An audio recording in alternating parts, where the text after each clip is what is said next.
Acabei de descobrir o segredo mais sombrio dos meus pais. O motivo de eles estarem tão determinados a pintar a nova mulher do nosso bairro como uma vilã. Eu tinha 14 anos quando todos os meninos da minha turma começaram a babar pela mulher atraente que tinha acabado de se mudar para o bairro. Ela era loira, tinha pernas longas, sempre usava um colar de pérolas, e todos achavam que tinham alguma chance com ela. Veja bem, ela estava sempre circulando pelas áreas onde ficavam os caminhões, e alguns dos meninos juravam que tinham visto ela entrar em um deles e sair depois com o batom borrado. Outros diziam que ela já tinha sido presa 2 vezes por suspeita de assédio, embora as acusações tenham sido retiradas. Bem, cresci numa família conservadora, e mesmo acreditando que a gente deve ser gentil com todo mundo, meus pais sempre diziam que ela era uma péssima influência e que eu deveria evitá-la a qualquer custo. Então tudo que eu sabia vinha de fofocas e do que eu conseguia espiar pela cortina da minha janela. Sinceramente, eu esperava ver ela usando aqueles shorts justíssimos, ou pelo menos aquelas calças que parecem ilusão de ótica, mas todo dia ela aparecia de calça comprida e moletom, mesmo quando fazia um calor de 40 graus. Depois de uma semana, vi ela com um homem que a beijava no jardim da frente, mas parecia namorado, não cliente, e nada mais do que ela fazia sentido também. Por exemplo, ela sempre dava um jeito de passar pelo ponto de ônibus da escola por volta das 15h15, sempre observando as meninas do ensino médio voltando para casa, nunca os meninos. Eu estava tão curioso que minha cabeça coçava de tantas perguntas. Perguntas que achei que nunca teriam resposta. Até que numa noite de julho, enquanto eu passeava com meu labrador dourado Marley por volta das 21 horas, meu celular descarregou e decidi cortar caminho pelo posto de caminhões, achando que seria mais rápido do que dar a volta. Uma burrice, eu sei. Bem, eu estava no meio do caminho quando um homem saiu de entre 2 caminhões. Ele devia ter uns 40 anos. Usava camisa xadrez. Parecia o pai de alguém. Oi, querida, você está perdida? Só estou passando, respondi, tentando andar mais rápido. Pra onde você vai? Posso te dar uma carona? Outro homem apareceu do outro lado. Era um pouco mais novo, de boné. Eles foram se aproximando devagar, como se fosse a coisa mais normal do mundo. Meu pai vai me buscar ali na frente. Menti, apontando para um lugar qualquer. Engraçado, disse o do boné, porque não vejo nenhum carro esperando. Eles estavam me levando em direção a um caminhão sem logo de empresa. De repente, a mulher apareceu. Liam! Ela gritou, fingindo estar bêbada. Você prometeu que ia me esperar, amor. Ela se jogou em cima do da camisa xadrez, que pelo visto era o tal Liam. Sai daqui! Ele rosnou, tentando se livrar dela sem soltar meu braço. Ela começou a gritar mais alto, e sem querer, vomitou em cima do sapato dele. Era vômito de verdade. O cheiro era horrível. Ele me largou de nojo, e ela imediatamente ficou entre nós. Ela apertou minha mão com tanta força que deixou marca. Eu entendi que era um sinal para correr. O do boné tentou me segurar, mas ela tropeçou nele também, fingindo estar bêbada. Corri para casa. Marley quase não conseguia me acompanhar. Assim que meus pais acordaram no dia seguinte, contei tudo para eles. Mãe, ontem à noite aconteceu uma coisa. Ah, pode acreditar, eu já fiquei sabendo. Ela respondeu com o tom irritado. A dona Tarika te viu com aquela mulher de má fama. Você faz ideia do perigo que ela representa? Tentei explicar sobre os homens, o caminhão modificado, o cadeado do lado de fora, mas meu pai me cortou. Ela está perturbando os caminhoneiros há semanas, inventando acusações. Você deu sorte de não estarem te acusando de envolvimento. Minha mãe ligou para a amiga terapeuta, a doutora Reis, e colocou no viva voz. Isso é comportamento clássico de predador, explicou a doutora Reis. Eles criam um perigo falso, depois aparecem como salvadores. É o famoso vínculo traumático. No jantar, já tinham convencido a si mesmos de que eu quase tinha sido recrutada pela mulher. Falaram tanto que minha memória começou a parecer duvidosa. Talvez eu tivesse imaginado o cadeado. Talvez aqueles homens fossem só caminhoneiros cansados. Mas tinha uma coisa que eu não conseguia esquecer. As marcas roxas que a mão dela deixou na minha. 5 marcas perfeitas de desespero. Uma semana depois, acordei com gritos do lado de fora. Eram 2 da manhã. E pela janela vi uma multidão em frente à casa dela. A gente sabe quem você é, alguém gritou. Ela estava na varanda, de braços cruzados, sem dizer uma palavra. Alguém jogou uma pedra que quebrou a janela da frente. Pervertida! Berrou a dona Tarika, querendo envolver nossas filhas nas suas maluquices. Os caminhoneiros contaram tudo pra gente, gritou outra voz. Como você atrai meninas pra eles? Fiquei olhando pro rosto da mulher, esperando ver raiva ou medo, mas ela só parecia cansada, como se já tivesse passado por aquilo antes. Foi aí que vi o do boné, parado na beira da multidão, filmando tudo com o celular. Ninguém percebeu, só ela. Os olhos dos dois se encontraram por um segundo, e vi o maxilar dela travar. Na manhã seguinte, quando fui pegar o Marley no jardim da frente, notei um papel preso na coleira dele, por dentro. Estava escrito: quinta-feira à noite, caminhões transportam adolescentes desaparecidas para outros estados. Os outros policiais aceitam propina. O agente Williams, do FBI, vai acreditar em você. Fiquei olhando pro bilhete com as mãos tremendo. O papel estava úmido de tanta baba do Marley, mas a letra era clara. Agente Williams, FBI, quintas-feiras à noite. Guardei o bilhete no bolso bem na hora em que minha mãe abriu a porta da frente. Entra agora e traz esse cachorro junto, ela ordenou. A casa parecia sufocante. Meu pai andava de um lado pro outro na sala, falando ao telefone. Sim, entendemos. Vamos manter ela longe daquela mulher. Quem era? Perguntei. A polícia. disse minha mãe. Eles estão cuidando da situação. Você não vai chegar perto daquela casa de novo. Eu queria gritar que eles estavam completamente enganados, mas o bilhete parecia queimar no meu bolso. Em vez disso, só assenti e subi pro meu quarto. Da janela, vi a multidão se dispersando devagar. A mulher ficou na varanda até o último sair. Depois entrou. O do boné também já tinha sumido. No dia seguinte, meu primo Jake chegou para passar as férias. Ele era 3 anos mais velho, ia começar a faculdade,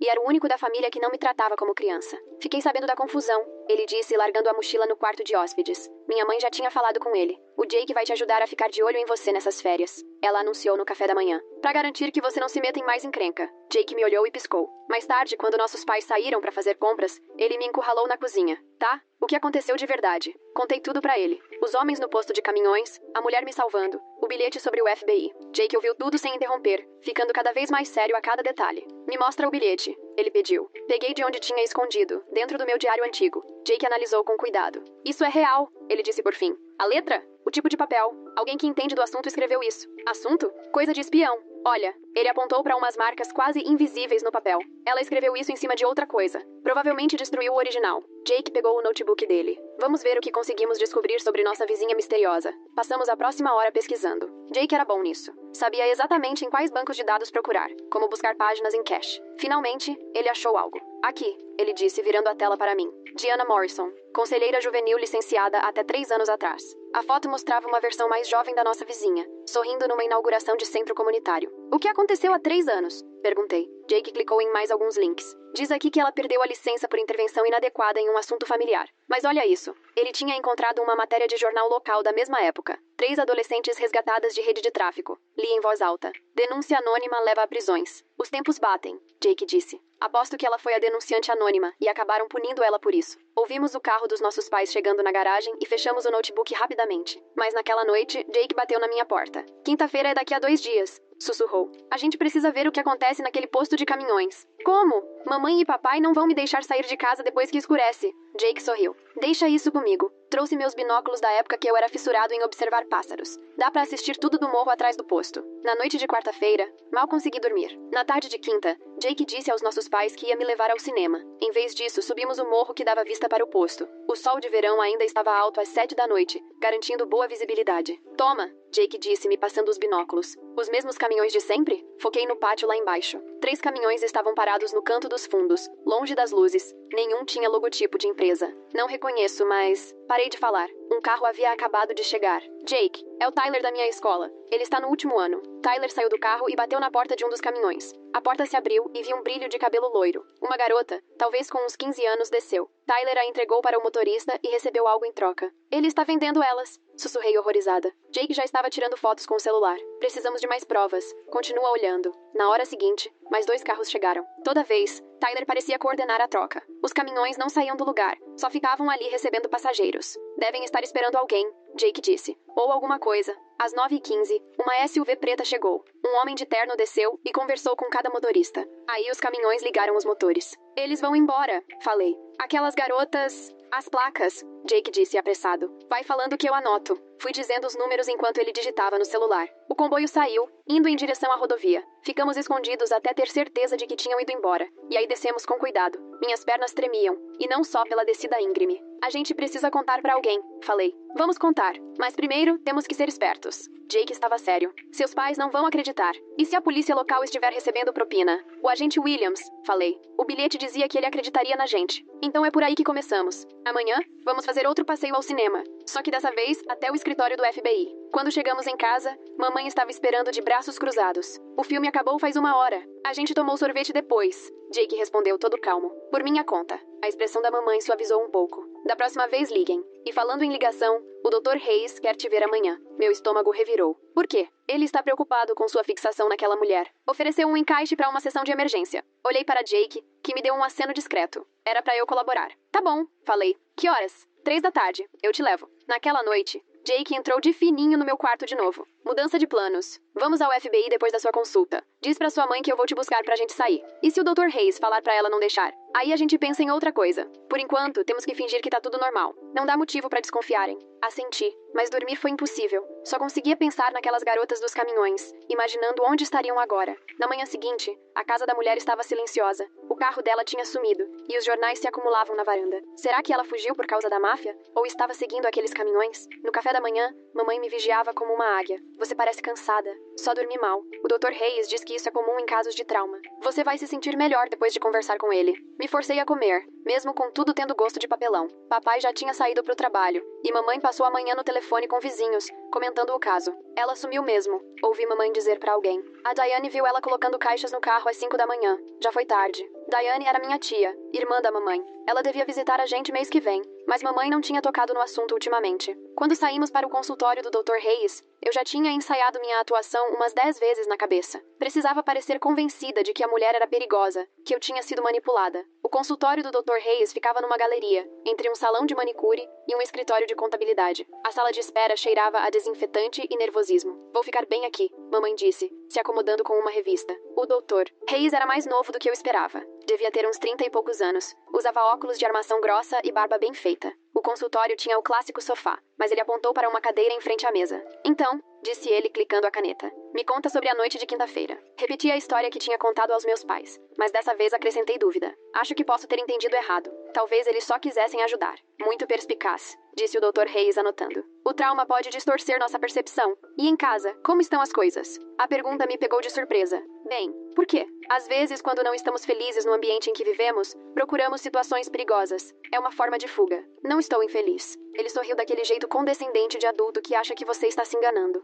Já sentiu que seus pais não te entendem? Que precisa de espaço para descobrir quem você é? Um alerta soou na minha cabeça. Aquelas não eram perguntas normais de terapia. Às vezes, respondi com cuidado, mas acho que todo mundo sente isso. Claro, e existem maneiras saudáveis de conquistar independência. Já ouviu falar de programas de terapia na natureza? Meu coração disparou, mas mantive a expressão neutra. Tipo, acampamento? Parecido. É uma chance de jovens se reinventarem, longe de influências negativas, ganharem confiança, aprenderem a lidar com desafios. Ele deslizou um folheto pela mesa. Adolescentes felizes riam em volta de uma fogueira na capa. Retiro Juvenil Horizon. Estava escrito em letras alegres. Alguns dos seus colegas acharam muito útil, continuou ele. Tyler Morrison acabou de voltar. Ele tem incentivado outros alunos. Digo, compartilhado a experiência positiva. Tyler. O mesmo Tyler que eu tinha visto no posto. Me esforcei para parecer interessada. Quanto tempo dura o programa? Varia. Tem aluno que melhora em poucas semanas. Algumas pessoas precisam de mais tempo para realmente processar seus problemas. Ele se inclinou para a frente. Acho que você seria uma excelente candidata, especialmente considerando os acontecimentos recentes. Peguei o folheto, minhas mãos firmes apesar do turbilhão no meu estômago.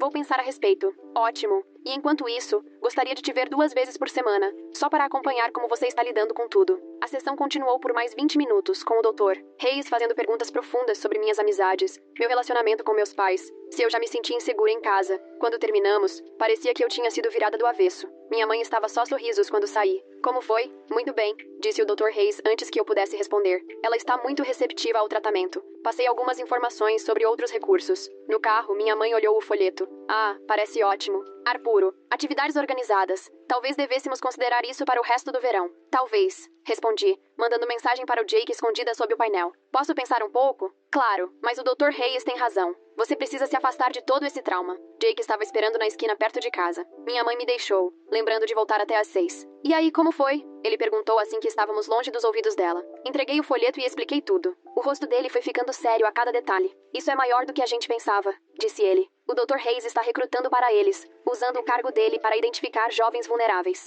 O escritório do FBI? Com certeza. Mas antes, ele me guiou até a casa da mulher. Precisamos checar uma coisa. A casa parecia abandonada. Jornais cobriam a varanda e correspondências transbordavam da caixa. Mas Jake não estava interessado na frente. A coleta de lixo é amanhã, disse me levando pelos fundos. Se ela saiu às pressas, 3 latões estavam ao lado do beco. Jake colocou as luvas que tinha levado e começou a vasculhar. Fiquei de vigia, morrendo de medo de sermos vistos. Achei, sussurrou ele tirando uma pasta amarela. Olha isso. Dentro havia e-mails impressos. Os endereços dos remetentes estavam parcialmente encobertos, mas consegui ver vários com Hayes. O destinatário era alguém chamado Kyle. A garota Morrison é perfeita para o programa, leu Jake. Pais sobrecarregados. Histórico de fugas. Ninguém vai questionar alguns meses de tratamento. Senti um frio na espinha. A garota Morrison. Isso pode ser a irmã do Tyler, concluiu Jake. Ela foi para aquele acampamento no ano passado. Voltou diferente. Fotografamos tudo, e depois colocamos a pasta de volta, do jeito que estava. Enquanto íamos embora, vi as cortinas se mexendo na casa da frente. Alguém viu a gente, falei. Então é melhor a gente correr. O escritório do FBI ficava a 40 minutos de ônibus, no centro.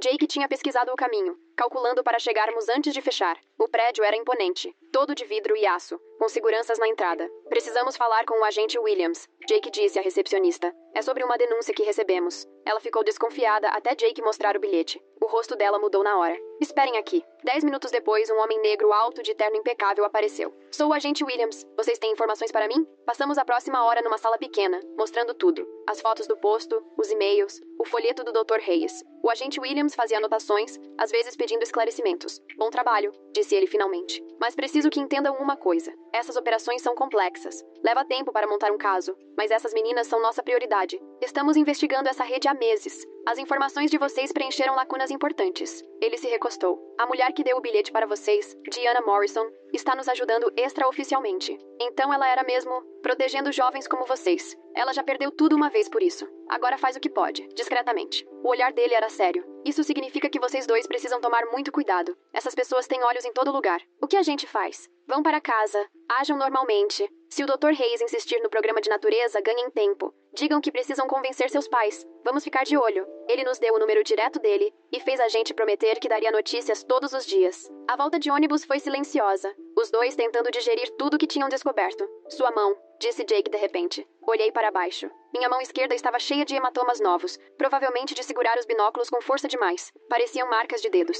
Vamos dizer que você caiu, falou ele. Mas alguém vai perceber. Ele tinha razão. No jantar, minha mãe reparou na hora. O que aconteceu? Tropecei andando com a Marley, respondi. Me apoiei de um jeito estranho. Ela franziu a testa, mas não insistiu. Meu pai estava distraído com e-mails do trabalho, e Jake mudou de assunto, falando dos planos para a faculdade. Mas mais tarde, enquanto ajudava com a louça, minha mãe segurou meu pulso. Esses machucados não parecem de queda. Mãe, Alguém te machucou? Foi aquela mulher? Não, já falei. Eu caí. Ela estudou meu rosto, depois suspirou. Vou ligar para o Dr. Hayes. Talvez seja melhor adiantar sua próxima consulta. Naquela noite, fiquei acordada pensando em Diana Morrison. Em algum lugar, ela ainda estava de olho, ainda protegendo jovens como eu, mesmo depois de perder tudo. Meu celular vibrou. Uma mensagem do Jake. A tia Daiane vai chegar mais cedo. Minha mãe acabou de avisar. Ela chega terça. A tia Daiane era a irmã mais nova da minha mãe, uma enfermeira que trabalhava com jovens em situação de risco. Sempre foi a tia legal, aquela que realmente escutava. Talvez, só talvez, tivéssemos encontrado outro adulto que acreditaria na gente. O sábado de manhã trouxe mais confusão.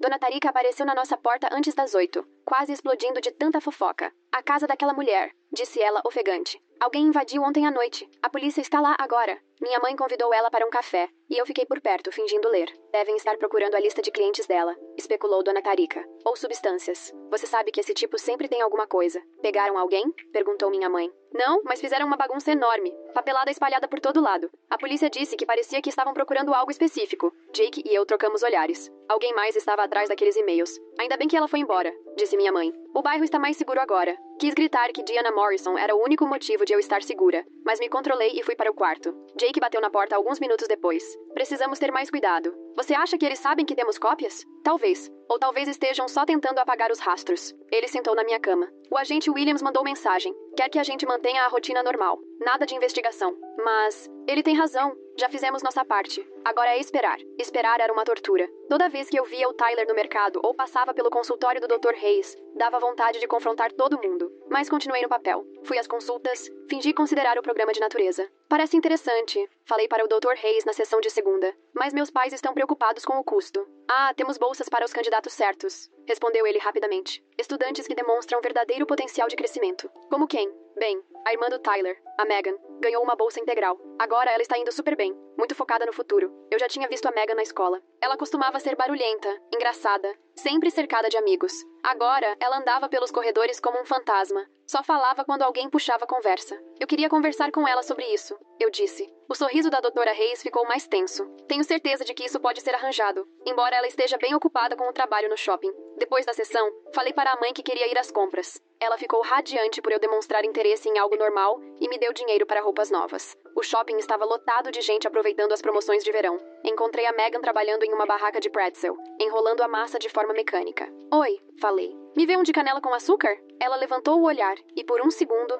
vi o medo passar pelos olhos dela. Depois o reconhecimento. Claro, respondeu baixinho.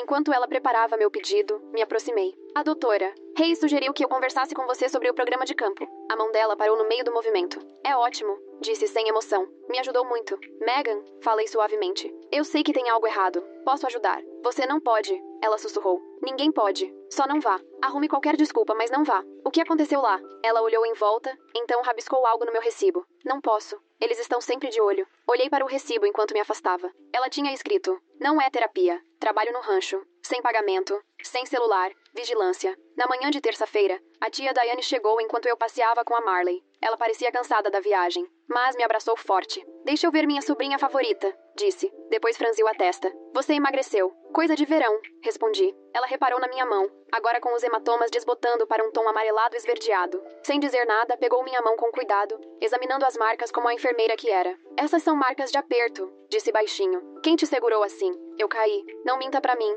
A voz dela era firme, mas gentil. Já vi crianças demais com histórias de queda. Algo no tom dela me fez baixar a guarda. É complicado. Então vamos descomplicar. Anda comigo. Demos uma volta no quarteirão enquanto eu contava tudo. Diferente dos meus pais, ela não interrompeu nem minimizou nada. Quando terminei, ela ficou em silêncio por um tempo. Me mostra os e-mails, pediu por fim. No meu quarto, abri as fotos no notebook do Jake. Tia Diane analisou tudo com atenção, ficando cada vez mais séria. Eu conheço esse programa, disse. Já tivemos crianças no hospital, desnutridas, exaustas, traumatizadas, mas com medo de falar. Então você acredita em mim? Cada palavra. Ela me abraçou de novo. E a gente vai acabar com isso. Naquela tarde, enquanto a mãe estava no clube do livro, tia Diane convocou uma reunião de família. Só eu, Jake e o pai. Precisamos conversar sobre a doutora Hayes, começou. O pai já ficou na defensiva. Ela está ajudando a processar um trauma. Ela está preparando sua filha para uma rede de exploração, tia Diane disse sem rodeios. O clima esquentou. O pai acusou ela de exagero. Jake reforçou tudo com nossas provas. Eu fiquei paralisada, vendo minha família se dividir. Por fim,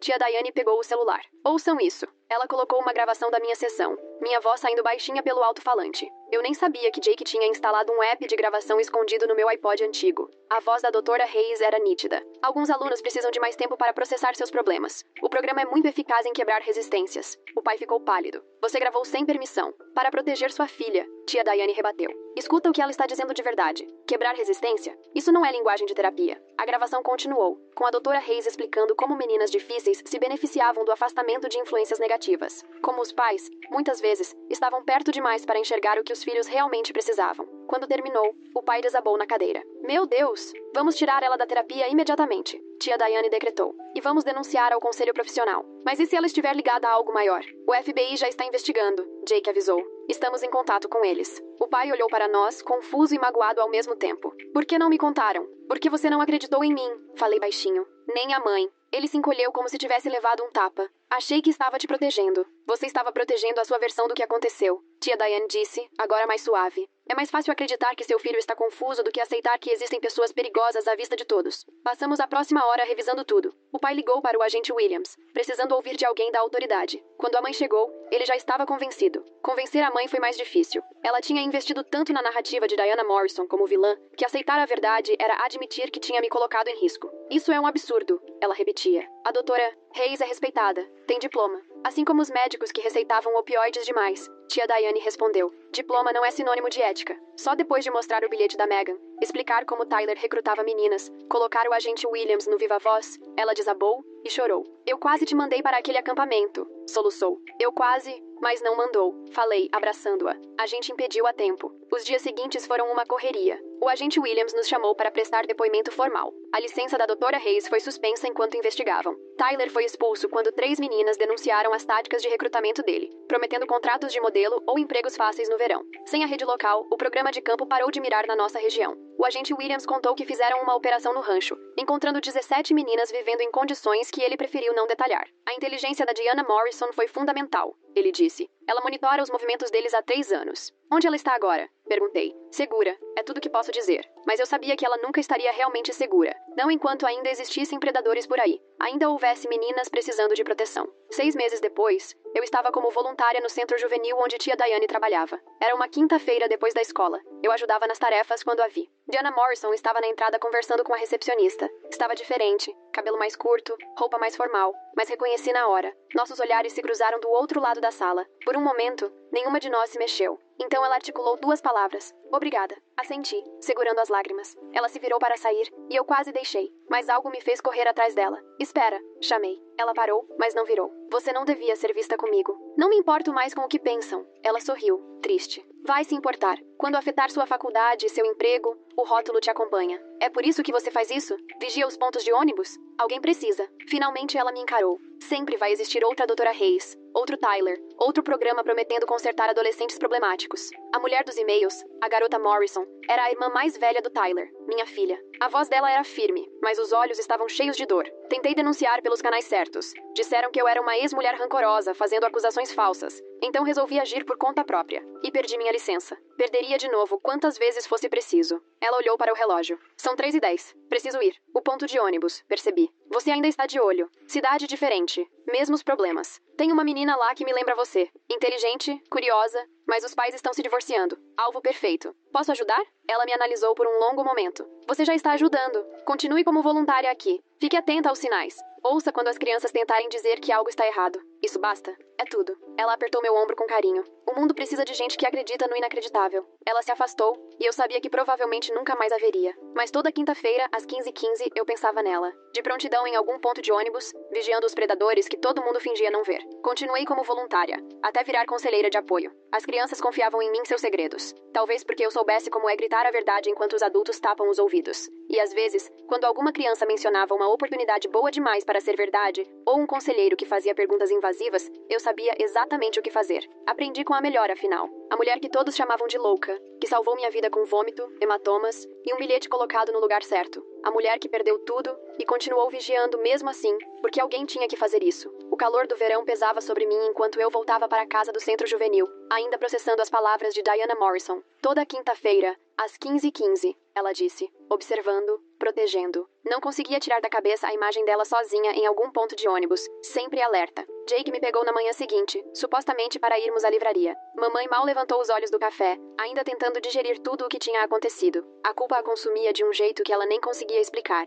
se manifestando em excesso de zelo. Abraços extras, comidas favoritas, checagem constante para saber se eu estava bem. O agente Williams ligou, disse Jake quando já estávamos no carro. Querem que a gente testemunhe. Meu estômago revirou. Quando? Mês que vem. Júri popular. Ele me olhou. Você está pronta para isso? Eu não estava, mas assenti mesmo assim. Passamos pelo antigo consultório da doutora Hayes, agora fechado com uma placa de aluga-se na porta. Alguém tinha pichado predador na entrada. Na livraria, ficamos andando sem rumo até o celular do Jake vibrar. Ele franziu a testa para a tela. O que foi? Mensagem de um número desconhecido. Ele me mostrou. Pare de cavar ou ela paga. Meu sangue gelou. Diana? Só pode ser. Jake tirou um print da mensagem. Precisamos avisar o Williams. Mas quando ligamos, o agente Williams parecia exausto. Estamos monitorando a situação. Só tomem cuidado e mantenham a rotina. Naquela tarde, tia Diane apareceu com compras. Ela estava ficando com a gente desde a confusão, ajudando meus pais a processar o fato de quase terem me mandado embora. Me encontrou no quarto, olhando para o folheto do Retiro Juvenil Horizons. Destruindo provas? Ela perguntou suavemente. Só lembrando. Passei o dedo pelos rostos sorridentes da capa.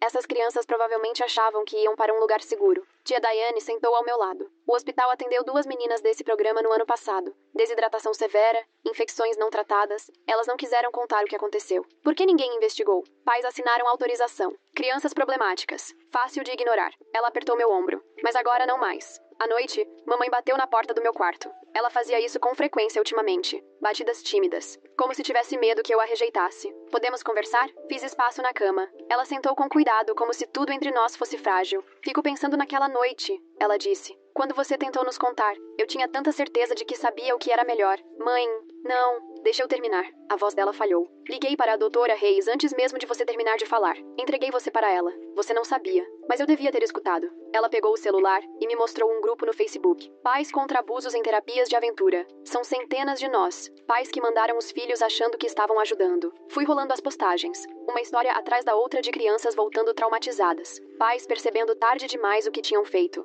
Um nome aparecia sempre nos comentários. Dani. Quem é Dani? Ela administra o grupo, sobrevivente desses programas. Tem ajudado os pais a entenderem o que realmente acontece nesses lugares. Mamãe pegou o celular de volta. Tenho conversado com ela. Ela quer te conhecer. No dia seguinte, Jake me levou a uma cafeteria no centro. Dani já estava lá. Uma mulher de uns 30 anos, cabelo escuro curto e olhar atento. Ela se levantou quando nos aproximamos, e percebi como ela se posicionou de olho em todas as saídas. Você é quem gravou a Doutora Reis, ela disse depois que sentamos. Meu primo ajudou, falei, apontando para Jake. Danny sorriu de leve. Inteligente. Queria ter tido alguém assim. Ela tirou uma pasta da bolsa. Fui para um programa parecido há 10 anos. Nome diferente. Mesmo sistema. As fotos que ela mostrou me embrulharam o estômago. Crianças fazendo trabalho pesado sob calor extremo. Caixas de isolamento. Castigos em grupo. Era isso que chamavam de intervenção terapêutica, disse. Mas o pior era a manipulação psicológica. Convenciam a gente de que merecia, que nossos pais sabiam e aprovavam. Eles sabiam? Jake perguntou. Alguns sim. Outros acreditavam mesmo na propaganda. Ela olhou para mim. Seus pais são desse segundo grupo. Por isso sua mãe está no meu grupo. Conversamos por 1 hora. Danny explicou como os programas funcionavam, como identificavam famílias vulneráveis, como usavam linguagem de terapia legítima para mascarar abusos. Ela passou anos documentando tudo, montando casos, ajudando sobreviventes. Diana Morrison foi uma das minhas fontes, disse baixinho, antes de perder a licença. Você conhece ela? Nunca nos vimos pessoalmente. Muito arriscado. Mas ela me passa informações sobre novos programas, táticas de recrutamento. Danny olhou em volta na cafeteria. Foi por causa dela que soubemos da ligação da Doutora Reis com o Horizons. No caminho de volta, Jake ficou em silêncio. Até que falou. Isso é maior do que a gente pensava. É, tipo, grande mesmo. Nacional. Esses programas estão em todo lugar. Pensei em todas as crianças que não tinham uma Diana Morrison de olho, que não tinham um primo que acreditasse nelas, ou uma tia que notasse os hematomas. Naquela noite, não consegui me concentrar em nada. Fiquei checando o celular, esperando outra mensagem ameaçadora. Perto da meia-noite, Marley começou a latir. Olhei pela janela e vi uma pessoa parada do outro lado da rua, só observando nossa casa. Mandei mensagem para o Jake. Tem alguém lá fora. Ele apareceu na minha porta em segundos. Espiamos juntos pela cortina. A pessoa não tinha se mexido. Chamamos a polícia? Sussurrei. E vamos dizer o quê? Que tem alguém parado numa calçada pública? A figura finalmente se afastou, mas eu não consegui dormir depois disso. Jake também não. Ficamos sentados no meu quarto, jogando cartas e nos assustando com qualquer barulho até o amanhecer. No café da manhã, o pai percebeu nosso cansaço. Está tudo bem? Jake e eu trocamos olhares. Decidimos não preocupar eles com o tal observador. Eles já tinham culpa demais para lidar. Só não conseguimos dormir, eu disse. Mas a tia Diane não se deixou enganar. Ela nos encurralou enquanto a mãe e o pai estavam distraídos com uma ligação do advogado deles. O que aconteceu de verdade? Contamos para ela sobre a mensagem, sobre o observador. O rosto dela ficou sério. Façam as malas, ela disse. Vocês dois, vamos para minha casa por uns dias. E sem discussão. Eu falo com seus pais. A tia Diane morava a 2 horas dali, em um apartamento pequeno perto do hospital onde trabalhava. A viagem foi tensa. Todos de olho nos retrovisores para ver se alguém seguia a gente, mas a estrada ficou livre. O apartamento dela era pequeno, mas seguro, no 3º andar e com só uma entrada. Ela já tinha ligado para o agente Williams sobre as ameaças. Ele disse que provavelmente é só tática de intimidação, contou para nós. Eles estão com medo porque a investigação está ganhando força. Passamos 3 dias lá. Jake ficou organizando todas as nossas provas enquanto eu ajudava a tia Diane com a pesquisa dela sobre programas de terapia na natureza. Ela vinha documentando casos em silêncio há anos. Depois do que aconteceu com você, juntei todos os arquivos que consegui, ela disse. Olhem isso. Ela mostrou registros de internação do hospital. Em 5 anos, eles tinham atendido dezenas de jovens vindos desses programas. Ossos quebrados explicados como acidentes. Perda de peso severa chamada de vida saudável ao ar livre. Trauma psicológico descartado como dificuldade de adaptação. A gente denunciou, ela disse. Todas as vezes. E nada aconteceu. Por quê? Dinheiro. Esses programas movimentam milhões. Eles têm advogados, lobistas, contatos. Ela abriu um site. Olhem o conselho diretor deles. Reconheci vários nomes. Donos de empresas locais, membros do conselho da cidade, até um juiz. Agora entendi por que as acusações contra a Diana foram arquivadas. Jake disse. Ela estava ameaçando o lucro deles. Meu celular vibrou. Era a mãe. Onde vocês estão? O Dr. Patterson ligou sobre uma consulta de acompanhamento. Mostrei para a tia Diane. Quem é Dr. Patterson? O rosto dela ficou pálido. Precisamos ir. Agora. Ela jogou nossas coisas nas mochilas enquanto ligava para a mãe. Ouvi o lado dela da conversa. Não. Ela está comigo. Como assim você agendou? Não foi você. Jake já estava pesquisando o Dr. Patterson na internet. Ele não é terapeuta de verdade, disse. Essa foto é de banco de imagens. O site foi criado semana passada. Saímos pela porta dos fundos. E a tia Diane nos levou direto para o escritório do FBI, não para casa. O agente Williams nos encontrou no saguão, com cara de poucos amigos. Seus pais estão seguros, ele disse logo de cara. Temos agentes com eles, mas alguém está claramente aumentando o nível. Ele nos levou para uma sala segura, onde passamos horas revisando tudo. O terapeuta falso era novidade, sinal de desespero. Eles estão tentando recuperar você, explicou. É típico de tráfico de pessoas. Quando uma porta se fecha, eles criam outra. Mas por que eu especificamente? Você é testemunha, mas mais do que isso, você representa uma falha no sistema deles. Diana Morrison salvou você. Eles não podem permitir que isso se repita. Ficamos no escritório do FBI até de noite. Quando finalmente voltamos para casa, havia 2 carros sem identificação na nossa rua. A mãe correu para me abraçar, chorando. Me desculpa, ela repetia. Eu quase caí de novo. O site parecia tão profissional. Lá dentro, o pai mostrou o que tinham encontrado. Alguém tinha colocado panfletos de vários programas para adolescentes problemáticos debaixo da nossa porta. Nomes diferentes, mas todos os endereços levavam à mesma empresa dona da Horizons. Eles não vão desistir, disse ele.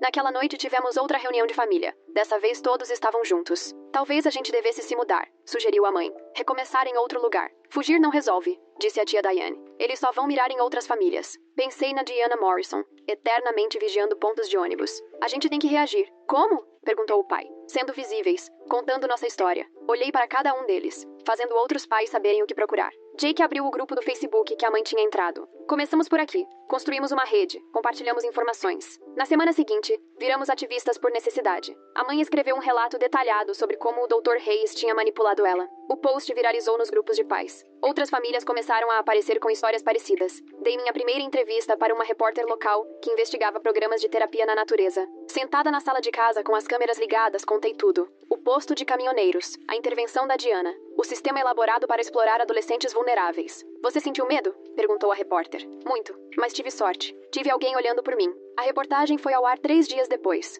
Em poucas horas, nosso telefone não parava de tocar. Algumas ligações eram de apoio, outras nem tanto. Vocês estão destruindo programas bons que ajudam jovens problemáticos, gritou uma mulher antes do pai desligar. Mas entre as ligações de raiva, veio algo diferente. Jovens pedindo ajuda, adolescentes que reconheceram as táticas de recrutamento, pais que tinham sido pressionados por terapeutas, sobreviventes de antigos programas encontrando coragem para falar. Jake criou um e-mail seguro para organizar as mensagens. Encaminhamos tudo para o agente Williams e para o Danny, montando um enorme banco de depoimentos. Um e-mail chamou a atenção. Sem assunto. Só. Olhem a varanda. O pai saiu com o parceiro do agente Williams. Encontraram um envelope pardo. Dentro, um pendrive e um bilhete. Para a garota que ouviu. DM. O pendrive tinha tudo. Registros financeiros, trocas de e-mails, nomes de jovens que desapareceram no sistema. Diana Morrison vinha juntando provas há anos e agora estava entregando tudo para nós. Isso é suficiente para derrubar toda a rede, disse o agente Williams depois de analisar o material. Mas precisamos confirmar a autenticidade. É real, eu disse. Ela não arriscaria contato se não fosse. A investigação acelerou depois disso. Mais agentes entraram no caso. Programas em 3 estados passaram a ser investigados. Tyler depôs em troca de imunidade, contando como foi recrutado com promessas de dinheiro fácil e cartas de recomendação para a faculdade. Mas as ameaças também aumentaram. Animais mortos deixados na nossa varanda, pneus cortados, cartas anônimas descrevendo o que aconteceria se não ficássemos quietos. Eles estão ficando desesperados, disse o agente Williams. Isso é bom. Pessoas desesperadas cometem erros. O erro veio 2 semanas depois. Alguém tentou pegar uma garota na saída da escola. Mesma idade que eu tinha. Mesma situação familiar vulnerável. Pais se separando. Notas caindo. Mas dessa vez as pessoas estavam atentas. Pais que tinham lido nossa história. Professores que participaram das palestras do Danny. A garota conseguiu fugir. O sequestrador foi preso. E no carro dele, encontraram materiais de recrutamento para um internato terapêutico que ainda nem existia. Eles estavam começando de novo, explicou o agente Williams. Nome novo, mesma operação. Mas você fez as pessoas ficarem alertas demais. O homem colaborou imediatamente, fornecendo nomes, endereços, rastros financeiros. As prisões começaram naquela mesma noite. A doutora Hayes foi detida em um motel, 2 estados dali. O rancho Horizons foi invadido e encontraram 12 meninas que tinham sido dadas como desaparecidas. Assisti à cobertura do noticiário na sala de casa, cercado pela família. Minha mãe segurava minha mão com tanta força que doía, mas eu não puxei de volta. Foi você quem fez isso, ela sussurrou. Você salvou essas meninas. A Diana me salvou primeiro, respondi. Eu só passei adiante. Os julgamentos iam demorar meses. Eu teria que testemunhar, reviver tudo no tribunal. Mas por enquanto, crianças estavam voltando para casa. Famílias estavam se reencontrando. A rede estava desmoronando. Uma semana depois das prisões, eu estava de volta ao centro juvenil, quando a Megan entrou. Ela parecia diferente, mais saudável, mais parecida com a antiga Megan. Oi, ela disse. Ouvi dizer que você é a pessoa certa para procurar quando alguém precisa de ajuda. Sou sim, respondi. Estou aqui. Conversamos por 2 horas. Ela me contou tudo sobre o rancho. Detalhes que antes tinha medo de compartilhar. Anotei tudo, planejando repassar para os promotores. Você acha que acabou mesmo? Ela perguntou, já se preparando para ir embora. Pensei nas palavras da Diana. Sempre vai ter outro doutor, outra Hayes, outro Tyler, outro programa. Esse acabou, falei. Mas a gente tem que continuar de olho. Ela assentiu entendendo. Nós dois aprendemos do jeito difícil que predadores não se anunciam. Eles aparecem disfarçados de ajudantes, de salvadores, de gente que só quer o melhor pra você. Naquela noite, sonhei com a Diana Morrison. Ela estava parada num ponto de ônibus, numa cidade desconhecida, observando um grupo de crianças indo pra casa. Uma menina ficou pra trás com um olhar perdido e vulnerável. Diana deu um passo à frente. Só o suficiente pra ser vista. Só o suficiente pra menina saber que alguém estava olhando. Acordei entendendo algo que antes não entendia. Diana não só me salvou naquela noite no posto de caminhoneiros. Ela me mostrou o que é ser guardião. Ficar de vigia mesmo quando isso custa tudo. Na quinta-feira seguinte, às 15h15, me peguei no ponto de ônibus do nosso bairro. Não era o mesmo ponto que a Diana costumava observar. Isso seria óbvio demais. Mas era perto o bastante para ver as crianças voltando da escola. Eu não estava exatamente procurando predadores. Eu procurava as crianças que talvez precisassem ser notadas. As que andavam sozinhas, cabeça baixa, carregando segredos pesados demais para a idade delas. Porque a Diana estava certa. Alguém precisa observar. Alguém precisa estar pronto para agir, mesmo que isso custe tudo. Uma menina passou por mim, devia ter uns 15 anos, conversando animada com as amigas. Segura, feliz, sem ideia do perigo que quase me pegou. Que bom, pensei, que ela continue sem saber, que ela seja só uma adolescente comum. Mas eu continuaria observando, por precaução. Meu celular vibrou. Jake, jantar em família em 1 hora. Não se atrase. Sorri. Guardei o celular no bolso. Os jantares em família eram diferentes agora. Sinceros. Às vezes dolorosos. Enquanto todos processavam o papel que tiveram no que quase aconteceu. Mas estávamos conversando. De verdade. Talvez pela primeira vez. No caminho para casa, passei pelo antigo consultório da doutora Hayes. Alguém novo tinha se mudado para lá. Uma terapeuta de verdade, segundo a tia Diane. Mas ainda sentia um arrepio toda vez que via o prédio. Algumas cicatrizes não somem. Certos aprendizados não se perdem. Mas talvez tudo bem. Talvez a gente precise de pessoas que se lembrem do perigo, que fiquem vigilantes, que questionem os ajudantes e salvadores que parecem bons demais para ser verdade. Talvez a gente precise de pessoas como a Diana Morrison, como eu, como todos nós que aprendemos do jeito mais difícil que monstros nem sempre têm cara de monstro. Eles parecem pessoas que só querem ajudar. Fiquei no ponto de ônibus, observando a multidão conhecida de estudantes se dispersando naquela tarde de quinta-feira. O peso de tudo que tinha acontecido apertava meus ombros, mas mantive a postura casual. Só mais um adolescente esperando alguém. Meu celular vibrou. Jake, jure amanhã. Pronto? Respondi um sim rápido, embora meu estômago estivesse embrulhado. Os promotores tinham nos preparado bastante, mas encarar a doutora Hayes e os advogados dela seria diferente dos ensaios. Um movimento chamou minha atenção. Do outro lado da rua, um homem num sedã cinza estava estacionado fazia uns 20 minutos. Motor ligado. Ele ficava olhando para um grupo de meninas do ensino fundamental conversando perto da mercearia. Peguei o celular, fingi digitar enquanto tirava fotos da placa do carro. Os novos hábitos que aprendi com a Diana Morrison já eram automáticos. O homem saiu do carro, se aproximou das meninas com um sorriso simpático. Reconheci a técnica na hora, o jeito casual, o ar inofensivo, o modo como se colocou entre elas e a porta da loja. Sem pensar, atravessei a rua, chamando a menina mais alta. Shirley, sua mãe está te procurando. A menina virou, confusa. Não sou eu. Ela pediu para te encontrar na farmácia agora. Lancei um olhar significativo, igual ao que a Diana me deu um dia. Algo sobre o seu remédio. A amiga da menina entendeu primeiro e puxou o braço da Shirley. Vamos embora. O sorriso do homem vacilou. Só estava pedindo informações. A rodovia é 2 quadras para lá. Apontei. Não tem erro. Ele voltou pro carro, mas antes consegui uma foto clara do rosto dele. Assim que ele foi embora, falei com as meninas. Vocês não me conhecem, mas aquele homem não estava pedindo informações. Confie no instinto de vocês se algo parecer estranho. A amiga da Shirley assentiu rápido. Ele perguntou se sabíamos onde era o centro juvenil. Disse que ia buscar a filha dele. O centro juvenil fechou faz 1 hora. Falei. E pais esperam dentro, não na rua. Entreguei o cartão do agente Williams. Agora sempre ando com vários. Se virem ele de novo, liguem pra esse número. Não pro 190, pra esse número específico. Indo pra casa, mandei as fotos pro Williams com uma breve descrição. Ele respondeu em minutos. Vamos checar a placa. Bom trabalho. Minha mãe estava na cozinha quando cheguei, rodeada de documentos jurídicos. O processo civil contra a empresa responsável pelo programa Wilderness estava avançando, com 17 famílias participando. Como foi seu dia? Ela perguntou, mas o tom dela carregava o peso de tudo que não era dito entre nós. Tudo certo. Só ajudei umas meninas a evitarem um sujeito estranho. Ela parou, processando. A mãe de antes teria entrado em pânico, exigido detalhes, provavelmente chamado a polícia sem necessidade. Essa mãe só assentiu, igual a Diana te ensinou.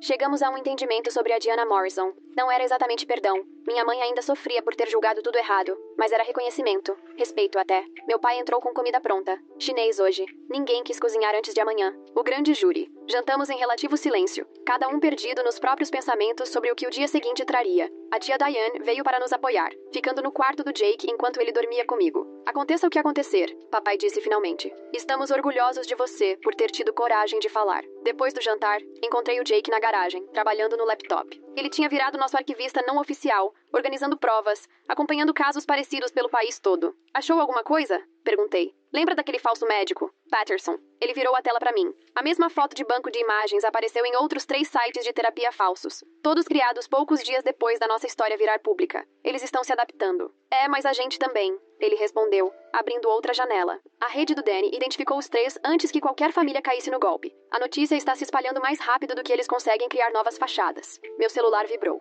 Número desconhecido. Quase ignorei, mas algo me fez atender. Alô? Silêncio então. Você vai testemunhar contra o Dr. Hayes amanhã. Senti o sangue gelar. Quem é? Alguém que acha que você deveria repensar. Sua família já passou por estresse demais. Jake já estava gravando, fazendo sinal para eu manter a pessoa na linha. Você está me ameaçando? Estou sugerindo que pense bem nas suas escolhas. Memórias podem ser enganosas. Meninas adolescentes costumam interpretar situações de forma errada. O mesmo tipo de manipulação que o Dr. Hayes usava. Senti a raiva substituir o medo. Minha memória está bem clara sobre o Tyler recrutando meninas, sobre os e-mails falando de indicações, sobre a Megan e outras 16 meninas sendo mantidas naquele sítio. Adolescentes com dificuldades que precisavam de ajuda, mas receberam trabalho forçado, isolamento, negação de cuidados médicos. Cansei de ter medo. Tenho gravações, documentos, várias testemunhas. Então talvez seja você quem deva repensar suas escolhas. A linha caiu. Jake ligou imediatamente para o agente Williams enquanto eu me sentei, as mãos tremendo de adrenalina. Em menos de 1 hora, 2 agentes estavam em casa, rastreando a ligação, reforçando a segurança para o depoimento do dia seguinte.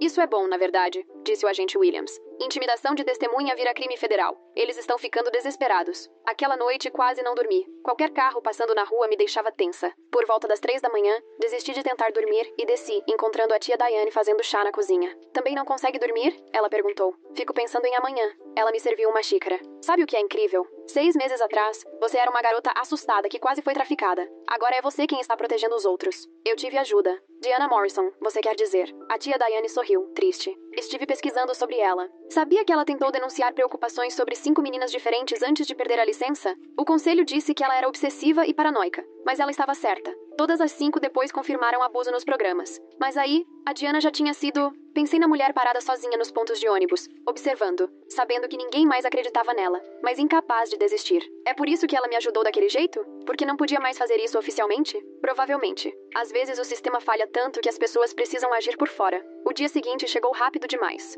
O Tribunal Federal parecia ainda mais imponente sob a luz da manhã. Vans de imprensa ocupavam a rua. Nossa história tinha ganhado repercussão nacional depois da operação no sítio. Lá dentro, fomos levados para uma sala de espera segura. Outras testemunhas já estavam lá, inclusive 3 meninas do sítio. Megan estava num canto, com a mãe ao lado. Ela olhou quando entramos, fez um aceno discreto. A promotora, uma mulher séria chamada Sra. Yoko, nos orientou pela última vez. Lembrem-se, apenas digam a verdade. Não inventem nada além do que sabem. Se não lembrarem de algo, digam. Jake foi o primeiro. Assisti pelo monitor enquanto ele apresentava as provas com calma. Fotos, gravações, documentos. Ele não se abalou nem diante das perguntas mais agressivas da defesa. Depois chegou minha vez. A sala do júri era menor do que eu imaginava. Mais íntima. 23 pessoas sentadas em fileiras elevadas, me observando enquanto eu me sentava na cadeira das testemunhas. A Sra. Yoko começou com perguntas fáceis. Meu nome, idade, como conheci o Dr. Hayes. Depois passamos para aquela noite no posto de caminhoneiros. Pode descrever o que aconteceu? Contei tudo. Liam e boné de beisebol me cercando. O caminhão modificado com trancas por fora. A intervenção da Diana Morrison. Até o vômito de verdade no sapato do Liam. Como você soube que precisava correr? Ela apertou minha mão, deixou marcas roxas. Parecia que estava passando toda a urgência dela naquele aperto. Mostrei as fotos das marcas, tiradas pela tia Diane dias depois. 5 dedos perfeitos de puro desespero. As perguntas continuaram por 2 horas. Os e-mails que Jake e eu encontramos. O doutor Hayes insistindo no programa de isolamento. As táticas de recrutamento do Tyler. A ligação ameaçadora da noite anterior. Você foi orientada sobre o que dizer hoje? Um jurado perguntou. Só para dizer a verdade. Algumas pessoas dizem que você faz parte de uma conspiração para destruir programas legítimos de terapia. Pensei na Megan, calada nos corredores. Nas 17 meninas encontradas no sítio. Na Diana Morrison. sempre observando. Faço parte de um grupo de pessoas que acredita nas crianças quando elas dizem que estão em perigo. Se isso é conspiração, então sou culpada. Quando acabou, me senti exausta, mas mais clara do que em meses. No corredor, Jake esperava com nossos pais. Como foi? Contei tudo. Voltamos para casa e esperamos. O júri poderia deliberar por dias, talvez semanas. Mas naquela tarde, algo inesperado aconteceu. Uma mulher apareceu na nossa porta. Uns 40 e poucos anos, roupa de trabalho, energia nervosa. Mamãe atendeu, desconfiada de estranhos agora. Meu nome é Rebecca Morrison, disse a mulher. Diana é minha irmã. Posso entrar? Nos reunimos na sala. Esse elo inesperado com o nosso anjo da guarda sentada à nossa frente. A Diana não sabe que estou aqui, Rebecca começou. Provavelmente ficaria brava, mas eu precisava agradecer vocês. Pelo quê? Perguntei. Por acreditarem nela, por validarem tudo que ela sacrificou. A voz de Rebecca falhou. Ela perdeu a carreira, a reputação, o relacionamento com a filha. Todo mundo chamou ela de louca, obsessiva, mas vocês provaram que ela estava certa. Onde ela está agora? Ainda observando. Uma cidade diferente a cada poucos meses. Ela não consegue parar. Rebecca tirou uma foto da bolsa. Essa era ela antes, quando ainda era a Dra. Morrison, defensora respeitada das crianças. A mulher da foto parecia mais jovem, feliz, leve. Difícil de associar à guardiã cansada que eu conheci. O que aconteceu com a filha dela? Jake perguntou gentil. Irmã do Tyler, minha sobrinha. O maxilar de Rebecca ficou tenso. Ela passou 8 meses num programa antes da Diana conseguir tirá-la de lá, por meios não oficiais. Agora está na faculdade, estudando serviço social. Quer ajudar jovens como ela. A Diana sabe? Elas não se falam. Muita dor dos dois lados. Rebecca se levantou para ir embora. Mas queria que vocês soubessem que o que estão fazendo faz diferença. Cada criança que vocês ajudam, cada pai que vocês orientam, é o trabalho que a Diana queria fazer oficialmente. Depois que ela saiu, ficamos em silêncio. O peso do sacrifício da Diana parecia ainda maior agora, sabendo o preço pessoal que ela pagou. 3 dias depois, as acusações foram formalizadas. A Dra. Hayes foi indiciada por várias acusações de fraude e conspiração. Os donos da fazenda responderam por tráfico de pessoas. Tyler fez um acordo e aceitou acusações menores em troca do seu depoimento. Outras 17 pessoas enfrentaram diferentes acusações relacionadas à rede. A repercussão na mídia foi imediata. Nosso telefone não parava de tocar. Pedidos de entrevista, propostas de livros, produtores de documentários. Recusamos a maioria, preferindo focar nos processos legais e na nossa crescente rede de apoio a sobreviventes. Mas as ameaças também aumentaram. Rosas mortas deixadas na nossa varanda. Fotos minhas no centro de juventude empurradas por baixo da porta. Uma manhã, todos os carros da nossa rua estavam com os pneus cortados, menos o nosso. Um recado de que eles podiam alcançar qualquer um ao nosso redor. O agente Williams reforçou a segurança, mas todos sabíamos a verdade. A rede estava ferida, mas não destruída. Eles ainda tinham recursos, conexões, apoiadores que achavam que estávamos acabando com programas necessários. 2 semanas antes do julgamento, eu saía do centro de juventude quando vi uma figura conhecida do outro lado da rua. Diana Morrison, observando de um ponto de ônibus. Nossos olhares se cruzaram rapidamente, antes que ela se misturasse de novo à multidão do fim de tarde. Eu entendi. Ela estava cuidando de mim, certificando-se de que eu estava seguro, ainda vigiando, mesmo à distância. O julgamento durou 3 meses. Testemunhei durante 2 dias inteiros. Cada detalhe analisado e questionado. O advogado da Dra. Hayes tentou me pintar como um adolescente problemático, em busca de atenção, confundindo preocupação com más intenções. Mas as provas eram contundentes. As fotos do Jake, as sessões gravadas, os registros financeiros do pendrive da Diana, mostrando pagamentos por indicações. O depoimento de 17 meninas sobre as condições na fazenda. O depoimento da Megan foi o ponto de virada. Ela falou por 4 horas sobre a realidade da terapia na natureza, o trabalho forçado, as punições para quem resistia, a manipulação psicológica feita para quebrar as meninas. Eles diziam que nossos pais sabiam, contou ela ao tribunal, que aprovavam tudo, que a gente merecia aquilo por ser difícil. O júri deliberou por um dia, culpados em todas as acusações. A doutora Hayes pegou 15 anos, os donos da fazenda de 25 anos a prisão perpétua. Outros receberam penas variadas. A empresa-mãe pediu falência em 1 semana, toda a rede desmoronou. Mas a vitória pareceu vazia. Na sentença, o advogado da Dra. Hayes anunciou que iria recorrer. A empresa-mãe se reorganizou com outro nome em poucos meses. Outros programas correram para se desvincular, mas mantiveram as mesmas práticas. Isso não acabou, avisou Danny na nossa reunião do grupo de apoio. Eles vão se adaptar, mudar de nome, encontrar novas formas de explorar famílias vulneráveis. Ela estava certa. Em 6 meses, identificamos 3 novos programas usando táticas parecidas, só que com outros nomes. Terapia de aventura, acampamentos de liderança, retiros de formação de caráter. Continuei como voluntário no centro de juventude, agora como conselheiro treinado. Os jovens me procuravam. De algum jeito sabiam que eu entenderia.